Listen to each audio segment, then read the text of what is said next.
The most disrespected person in America is the black woman.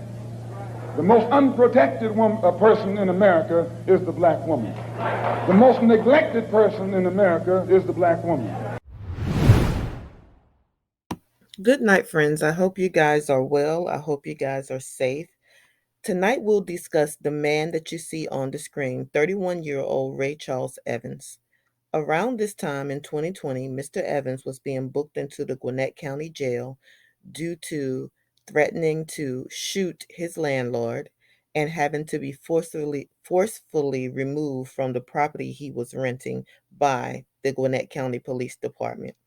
This year, on September the 20th, Mr. Ray Charles Evans was booked into the Gwinnett County Jail for the murder of the beautiful woman that you see before you, 29-year-old Shakila Sampson. Listen to this news story because there are certain things that are said during this news story that really, really bother me, and I want to talk about them, but I want to see what you think after listening to this news story. Channel 2 Action News has uncovered court records showing a man accused of murdering his girlfriend this morning had made similar threats to another woman just months ago.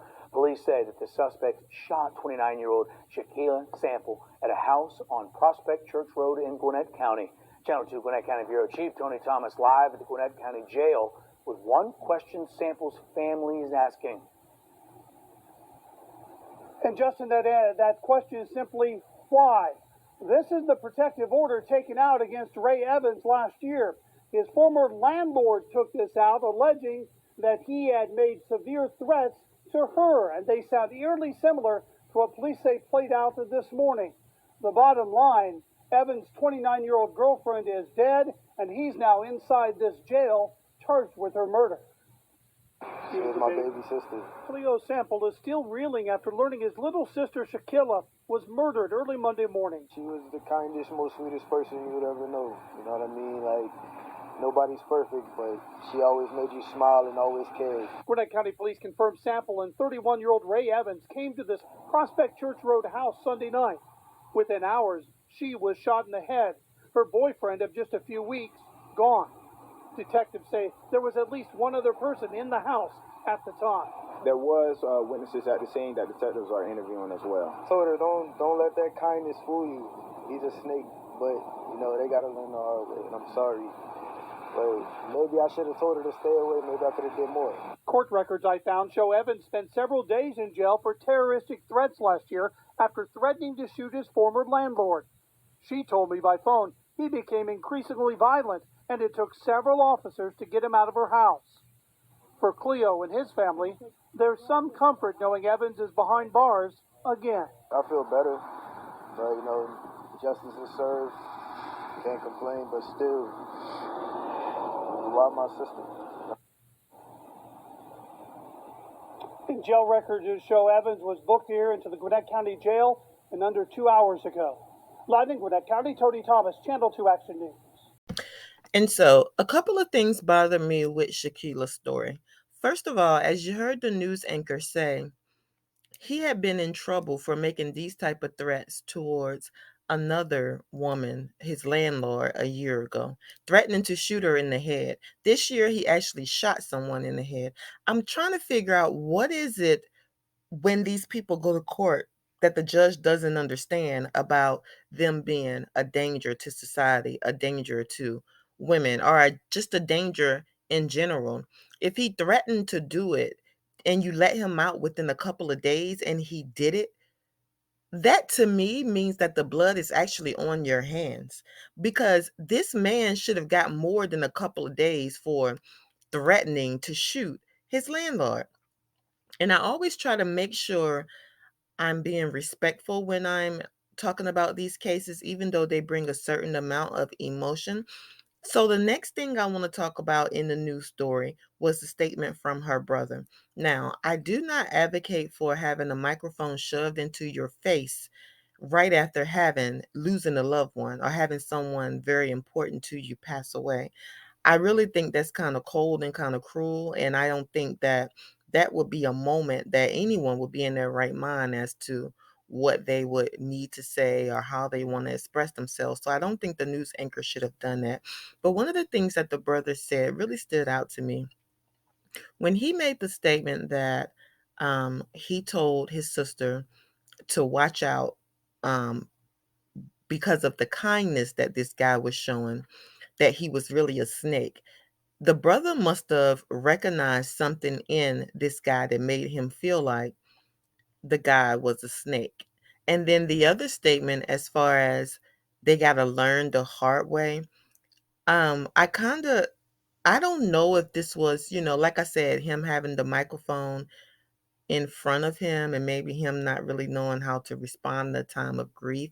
But it really, really hits home because he has no control over who his sister dates. She's a grown woman. She was 29 years old. There's nothing he could do.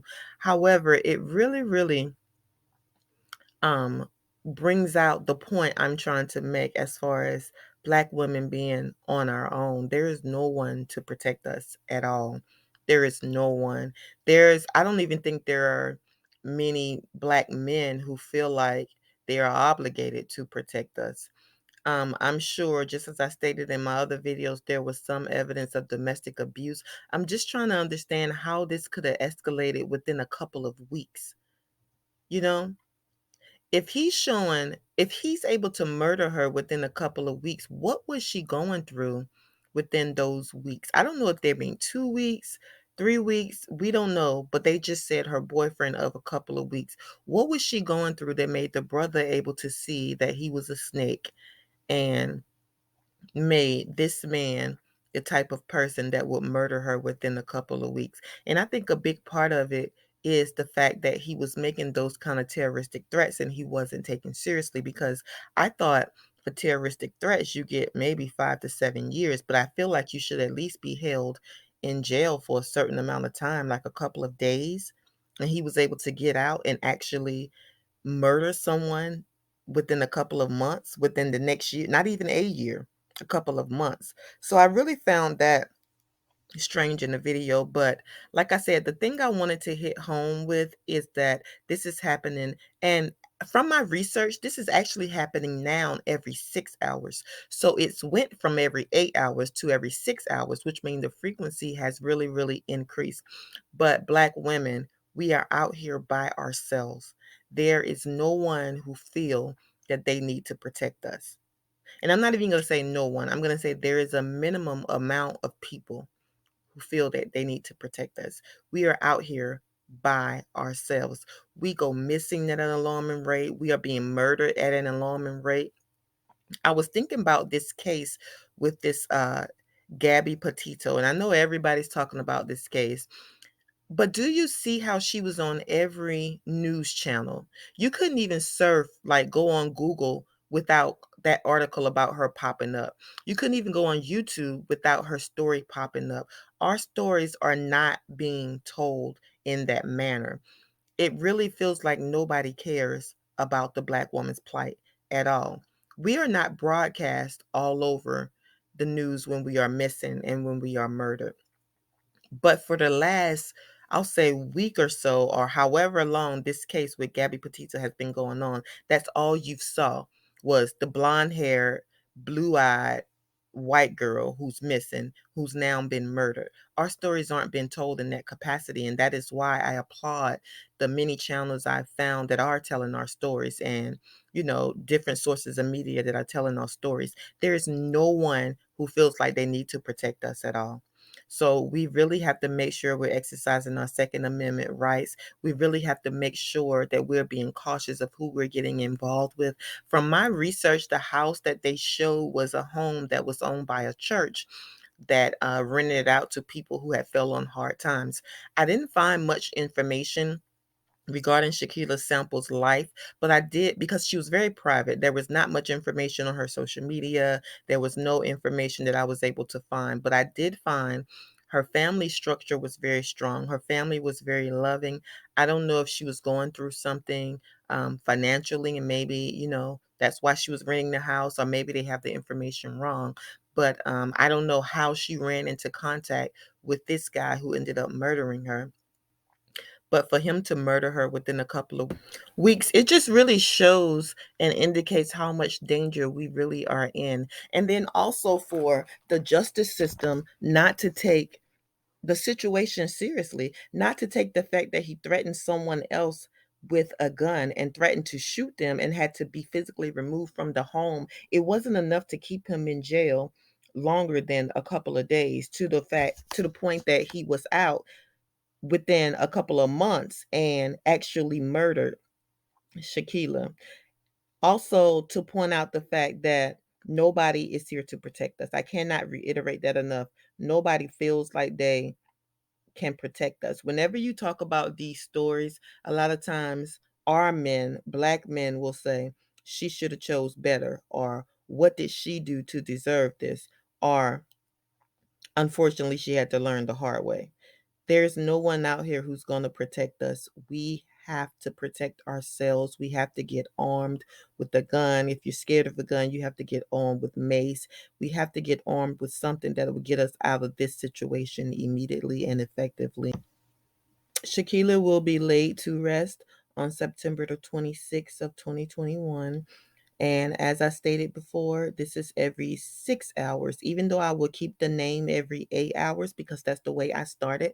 But just know it's happening more frequently and it's happening every 6 hours. And as the year goes on, I just pray that this number frequency doesn't change to more frequently.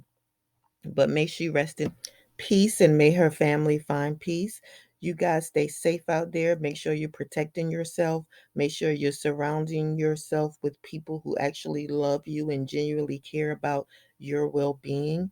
Make sure you're being cautious of the people you're introducing into your life and stay safe. We'll talk again. Bye.